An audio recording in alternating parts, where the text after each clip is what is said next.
Way of point of order either. That brings to a close questions for oral answer. I call on Government Orders of the Day numbers 1 to 4. Local Government Act 2002 Amendment Bill, Committee Stage. Advanced Technology Institute Bill, Committee Stage. Legislation Bill, Committee Stage continued. International Finance Agreements Amendment Bill, Committee Stage. I'd ask members leaving the House please to do so with reasonable courtesy to the House and not make too much noise. I hope members could hear the clerk in informing the House of the bills to be considered in committee. I declare the House in committee for consideration of the Local Government Act 2002 Amendment Bill and the Advanced Technology Institute Bill, for further consideration of the Legislation Bill and for the consideration of the International Finance Agreements Amendment Bill. Mr. Chairman. Mr. Speaker.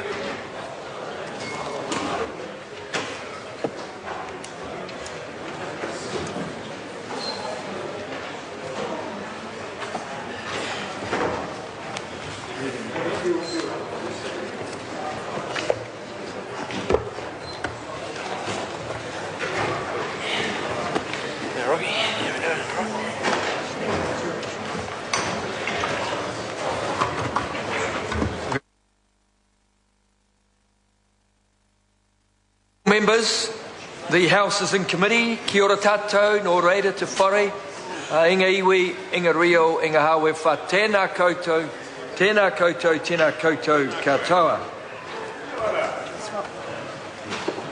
The House is in committee on the Local Government Act 2002 Amendment Bill, the Advanced Technology Institute Bill, the Legislation Bill, and the International Finance Agreements Amendment Bill.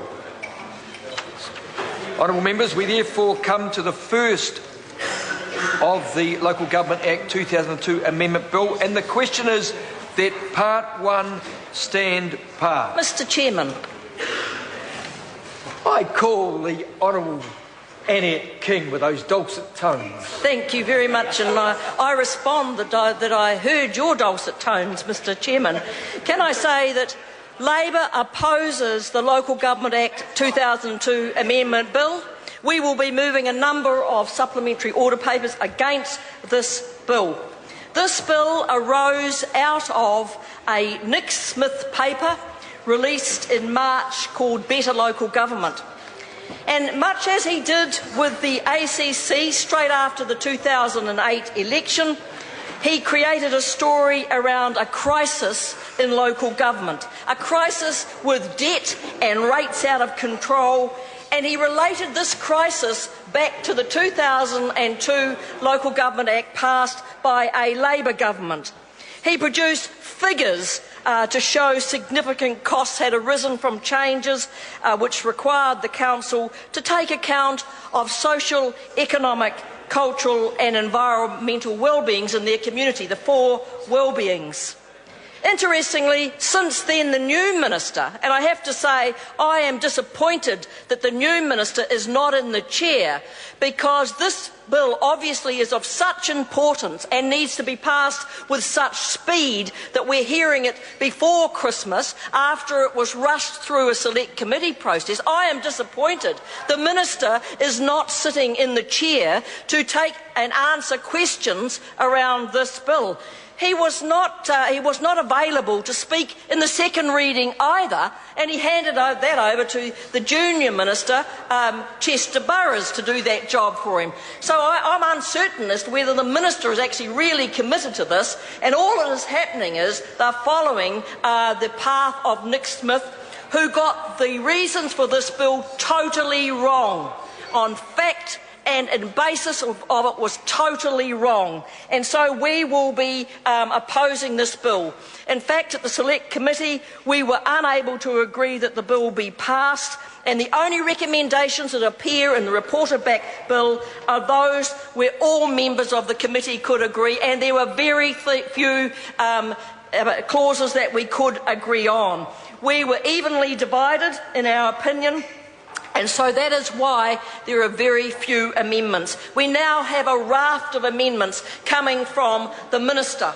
And the reason we could not agree is because the members of that committee listened very, very carefully to the submissions that we received around the country. We took this bill down to Christchurch, Wellington, Auckland, Hamilton, and we had many, many submissions, a lot of interest in this bill, not just from local authorities, as you would expect, Mr Chairman, but also from members of the community, individuals and groups and NGOs, organisations that have had close contact and association with local government.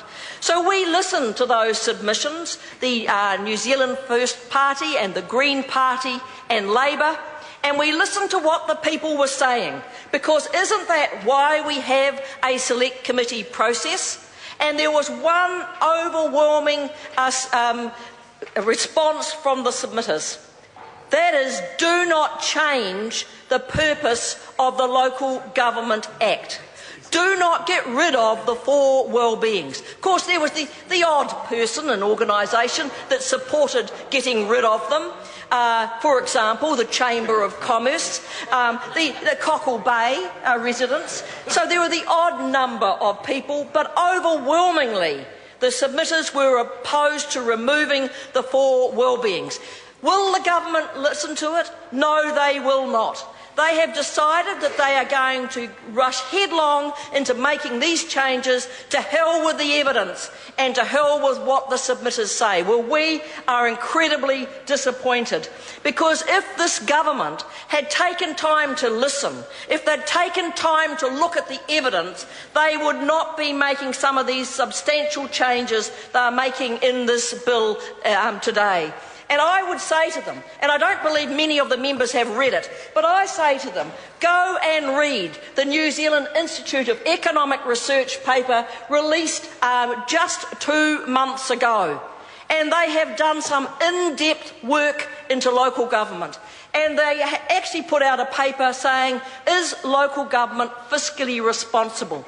And the reason why I'm highlighting this is because the government are making the changes based on shonky figures, Mr Chairman. The Honourable. Shonky figures. Figures that were put into the Better Local Government paper and within 5 days were removed. Go to the website now and look at the last page of the Better Local Government paper. The figures have been removed because the figures did not give an accurate description of what was happening in local government, according to the Minister who wrote to me to tell me that. So this whole bill has been based on myth, falsehoods, and I believe distortions of what's happening in local government. And if you want the evidence, looking back 10, 20 years in local government, it is in this very good piece of research. And this is what the research said. It said that the data states that from the last 10 to 20 years, local government sector as a whole has not been fiscally irresponsible. That rates and spending have risen, but the increases are not startling relative to the GDP or property values. At an aggregate level, investment and borrowing also cannot be said to be irresponsibly high. Debt is low relative to assets. Capital spending is steady relative to the asset base. Debt servicing costs are at a responsible level, Mr Chairman. That is what came out of evidence. And one of the things that I have been impressed with is the Prime Minister's Chief Science Advisor, Dr Peter Gluckman. And he has been saying to the government, base your policy on evidence, evidence-based policy. And he says it on many, many occasions whenever he can. Is this policy, are these changes based on evidence? No, they are not. They are based on a handful of egregious examples that Nick Smith used to promulgate this bill. And Mr Chairman, it is not a basis to make such sweeping changes. Mr Chairman, I have got a number of submissions that I am going to share with this House, but before I do that, in another call later on, I want to say that that we have moved a number of supplementary order papers, and one of them is to restore the 4 well-beings. And I say to Peter Dunn, who is a pivotal vote in this, Peter Dunn ought to think long and hard about where he puts his vote in terms of this local government bill. He knows, as anyone in this House knows, the importance of local government being able to respond to their community, and his vote could ensure that we do not remove those four well-beings. So we have got a supplementary order paper on that issue. We have also got one to restore the right of local people to have a ballot as to whether they want to have amalgamations. That is the removal of democracy. In fact, if you look at what this government has been doing in terms of local government, but other areas in our community, they have been winding back democracy. And this is an extremely good example of taking away the right of local people in their local community to vote as to whether they want to be amalgamated with another local authority area. And that, we believe, is taking away democracy, local people making local decisions. Will the government listen to that? No, they will not. They have not got the least bit of interest in what the public is saying, and many of those submissions, Mr. Chairman, were saying, do not take this away. Let local people have a local ballot as to whether they want to be amalgamated. Of course, this all came out of, as we know, the fact that Nick Smith lost the ballot when there was an amalgamation proposal under the current regime between Nelson and Tasman.